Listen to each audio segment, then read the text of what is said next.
Hey YouTube, it's Octane Red 392. I just finished putting in my headliner and my floorboards in the front with the Noico 80mm sound deadening mat.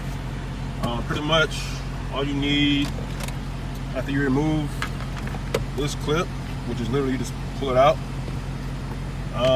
If you want, you can use one of these, or you can probably just pull this out with your hand. But to keep the integrity of the teeth intact, so when it goes back in, it stays in right, you might want to use the tool. Just showing you how to take it out.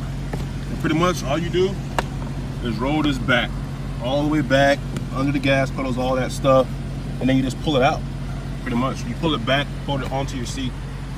All this is in here. I'll be showing a slideshow after my video. And yeah, pretty much did this side and the passenger side the same way. The video will mainly consist of my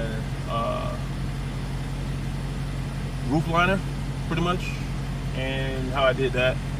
But this is just a quick shot of my floorboards with the sound deadening mat, and I'll be giving an update of how it sounds and ride quality. See you next time.